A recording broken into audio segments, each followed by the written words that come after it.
makes you more intelligent. Well, that's not from me. It is from the Rastafari Council of Ghana. The chairman of the advocacy committee of the council, Kex Dan Pongo, insists that research has shown the health benefit of smoking the plant and that it far outweighs the documented side effect. The council, in a recent statement, said the health benefits of the now illegal plant are not the only reasons to be considered for its legalization, but the economic potential is vast. Kex Pongo mentioned some of these benefits earlier today on News Desk. The most recent studies on marijuana came from Dr. Sanjay Gupta, who is the medical correspondent of CNN. Yeah. And you can go and refer to his documentary called Weed. You understand me? They even tested people who smoke weed. They took them to a brain specialist and tested their brain on the computer, and you see what happens. Even when you smoke marijuana, it enlarges your brain. And people with big brains are more intelligent. So weed makes people more intelligent. Very true. But again, how do we grow something like this into an industry? You are speaking of us being able to process it into products that can be sold on the international markets. Even locally. Or the local markets. Yes. I mean, do we have the readiness? Do we have investors ready? Can we really take advantage of taking a plant like this and turning it into a product? Well, right now we don't need investors, especially we are not calling for external investors or multinationals to come and take over this business. The peasant farmers who were suffering already the persecution of this drug or this plant, they should be the people who should benefit from this call that the doctor is making. So we don't expect multinationals to come and invest. But so far, the ones growing around already, or people who know how to grow it, can feed the market with it. And you don't need too much to grow marijuana, unlike cotton, whereby you need to use insecticide.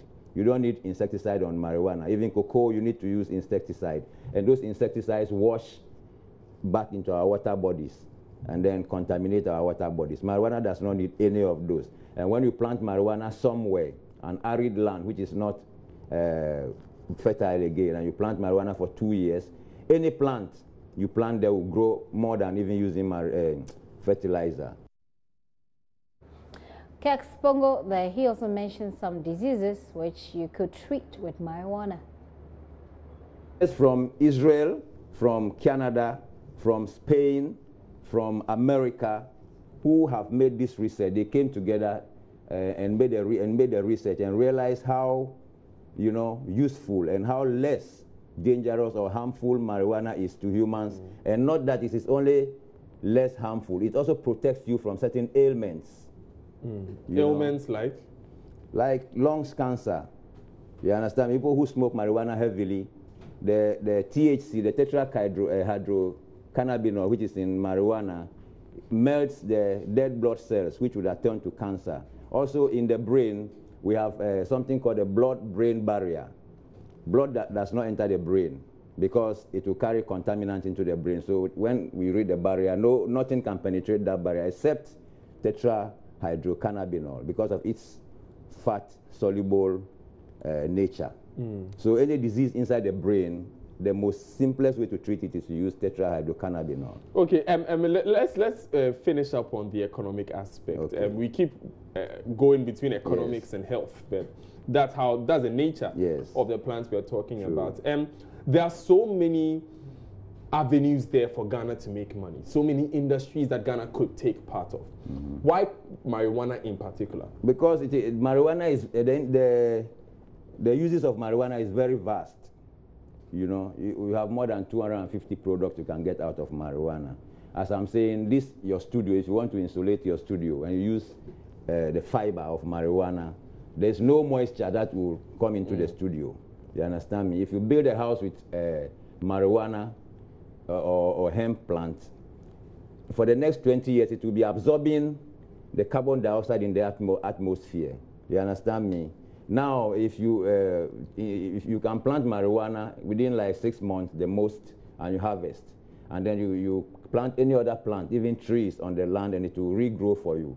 Meanwhile, you don't need to be cutting down trees to make paper or lumber to build houses. You can get all this from marijuana plants. You know, you can get edible oil full of protein from the seeds. You understand me? So I don't see why we shouldn't use this, you know, God-gifted plant, which has something within it that every human being has, which is the cannabinol. There's cannabinol in every human being, whether you like it or not. We are all fundamentally wired with marijuana already. Go and check the endocannabinoid system. So those are the views of the proponent of marijuana legalization. Now, we've been joined on the line by General Secretary of the Christian Council of Ghana, Reverend Dr. Opuni Frimpong. Sir, thank you very much for your time. I hope I haven't lost you. But notable persons in society have actually made this call. Some have said let's decriminalize it, some have said let's legalize it. And I'll start from the NACOP. The former head of the NACOP indicated at some point that it would be good if we legalize marijuana, that we needed to look at it again.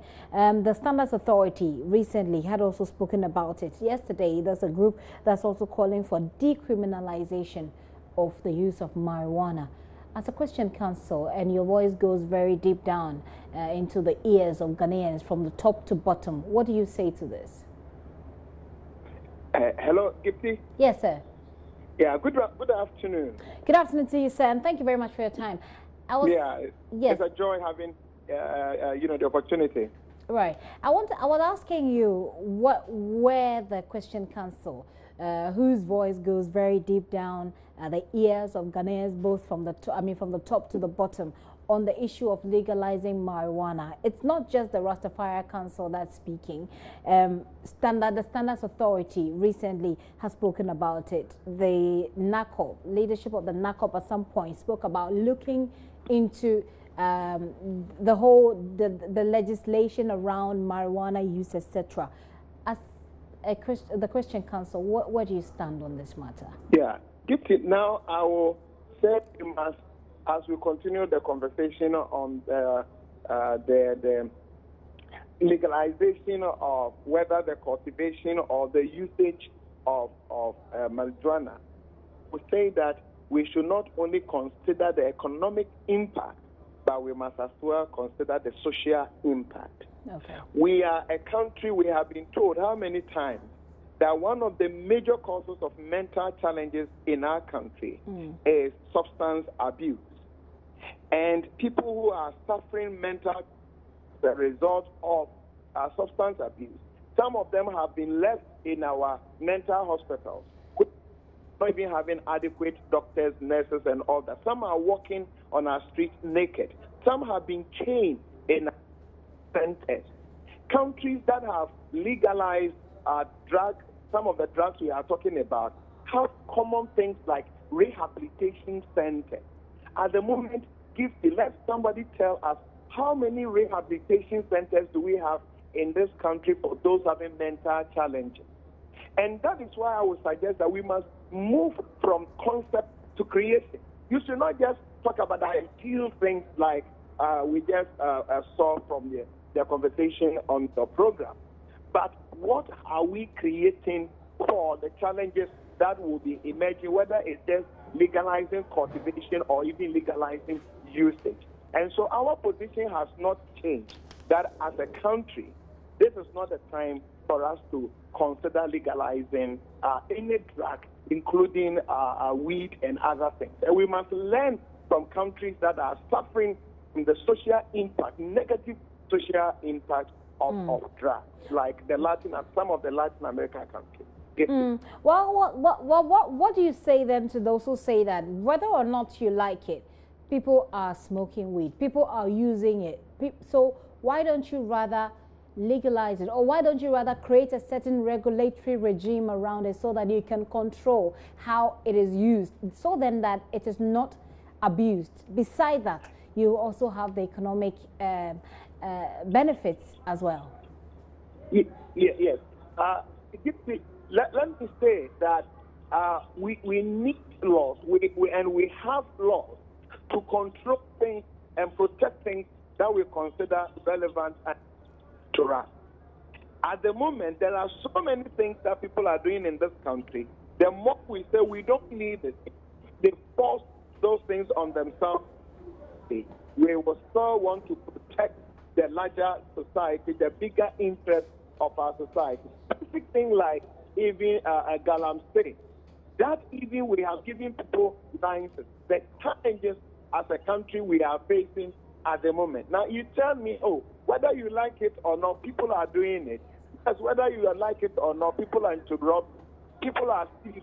People are messing around on our roads. But that is why you need laws to control that social deviance. But you don't throw your hands into the air that because people are let's allow it. We can't live our life like that. But what we're going to be making an estimated $300 billion. We can do that, and whilst we look at creation of the rehabilitation centers, even though I agree with you when you mentioned earlier that we don't have enough. Yeah, that's why earlier on I said we should not only consider the economic benefit, but let us also consider the social impact. So you just mentioned how many $1 billion, but what will be its impact on our young people? What does that mean on the mental health stability of our young people? It's stability of society. If you go to some of the Latin American countries and the challenges they are having, even political stability, we should, as a people, be very slow in talking about drug legalization. Okay. Right, sir. Thank you very much for your time here on the post. Reverend Dr. Opuni Frimpong is the chairman of the Christian Council. They're disagreeing vehemently, of course, with what some people are pushing for, of course, the legalization of marijuana.